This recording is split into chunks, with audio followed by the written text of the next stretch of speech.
Vous êtes-vous déjà senti tiraillé entre la nécessité d'agir vite et celle de prendre votre temps? Jaësh Bichat disait, agissez avec l'urgence de demain et avec la patience de 1000 ans. Un équilibre délicat, n'est-ce pas? Dans votre quête de l'excellence, cet équilibre entre patience et urgence est une constante. C'est un peu comme marcher sur une corde raide. Un faux pas et c'est la chute. Aujourd'hui, nous allons explorer ensemble comment trouver cet équilibre délicat et ainsi devenir des personnes qui ont dans leur boîte à outils un instrument que très peu de gens prennent le temps pour s'en approprier et l'utiliser lorsque le besoin se présente. Je suis Gildas Tankou et bienvenue sur la chaîne Rigor Well, qui existe pour accompagner les entrepreneurs et créateurs qui veulent glorifier Dieu et démontrer leur amour et leur service aux autres dans tout ce qu'ils font, à se réinventer et créer de la valeur au niveau élevé avec consistance.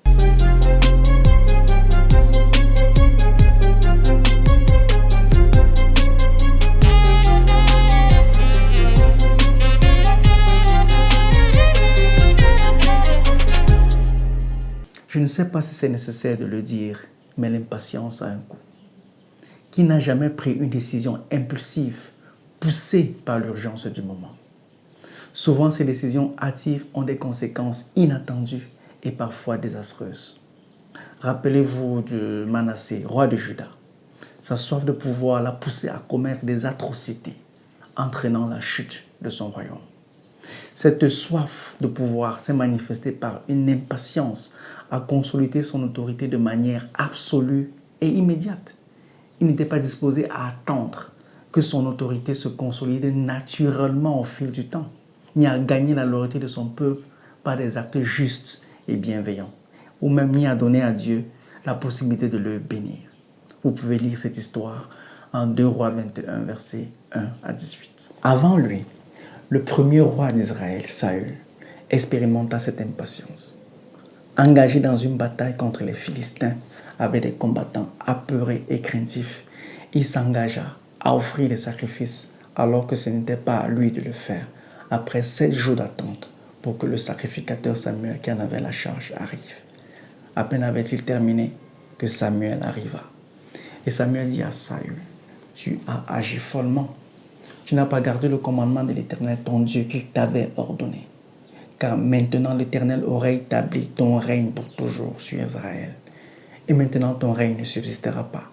L'Éternel s'est recherché un homme selon son cœur, et l'Éternel a établi prince sur son peuple, car tu n'as pas gardé ce que l'Éternel t'avait commandé. » 1 Samuel 13, versets 13 à 14. Vous voyez donc que l'impatience, c'est un peu comme construire un château de cartes. Il peut sembler solide au début, mais il s'effondre au moindre souffle. De l'autre côté, la patience est une vertu à cultiver. La patience, ce n'est pas seulement attendre. La patience, c'est aussi souffrir en attendant. C'est tenir bon alors que l'impatience nous ronge. La perspective divine peut être d'un très grand enseignement ici. Elle vous invite à cultiver une patience à toute épreuve, démontrant ainsi le caractère de notre Créateur. L'apôtre Pierre dit ceci en 2 Pierre 3, versets 8 à 9.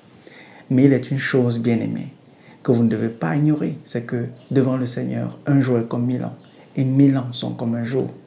Le Seigneur ne tarde pas dans l'accomplissement de la promesse, comme quelques-uns le croient, mais il use de patience envers vous, ne voulant pas qu'aucun périsse, mais voulant que tous arrivent à la repentance.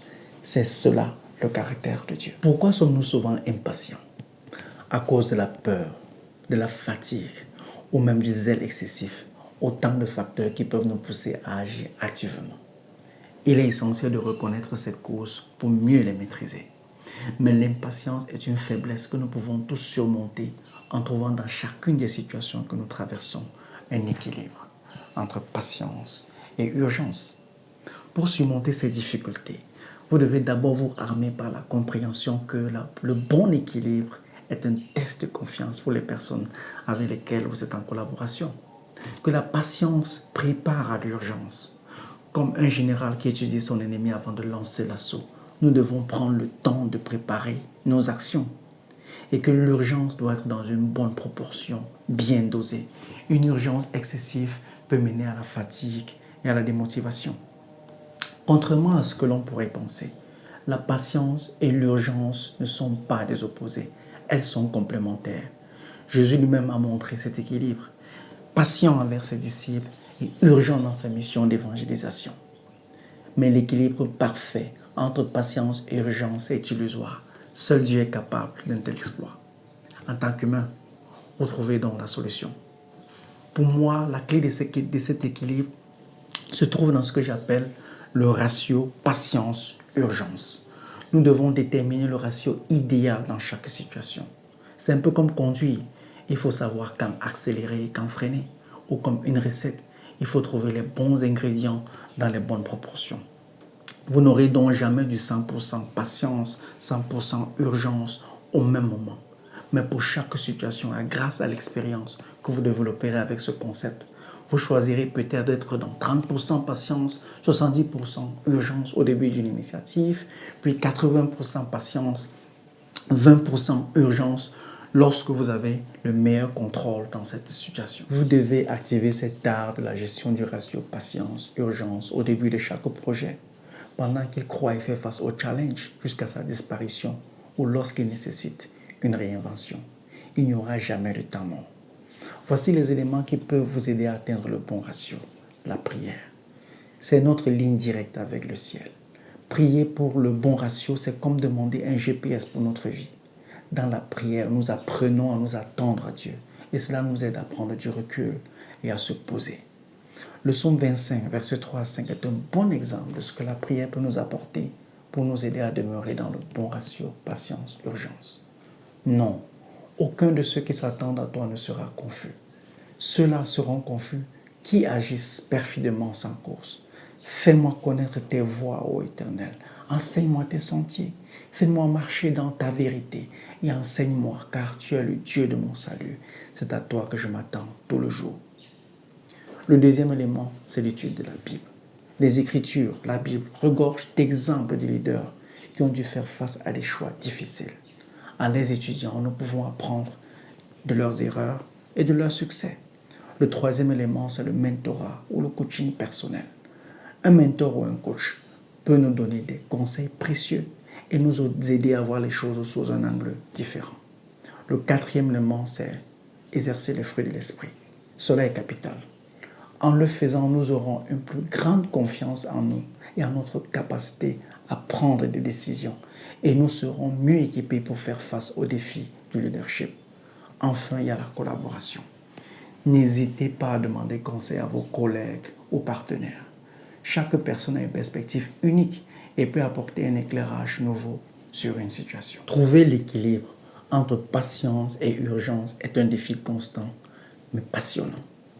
En cultivant la patience et en étant attentif aux signaux de notre environnement et en ayant une vision claire de notre objectif, nous pouvons devenir des personnes plus efficaces et avec moins de regrets.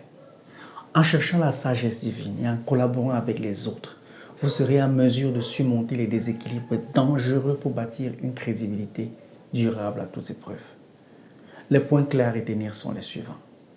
La patience est une vertu à cultiver. La patience et l'urgence sont complémentaires. Le ratio urgence-patience est propre à chaque situation. Collaborer avec Dieu et avec les personnes de confiance peut vraiment vous aider à demeurer dans le ratio adéquat. Je vais vous laisser avec ceci pour terminer. Mieux vaut un homme patient qu'un guerrier. Mieux vaut celui qui se domine que celui qui prend une ville. Proverbe 16, verset 32. Merci d'avoir suivi cette vidéo. N'oubliez pas de vous abonner à la chaîne pour ne rien manquer des prochaines vidéos. Et laissez un commentaire ci-dessous pour partager vos réflexions et vos expériences.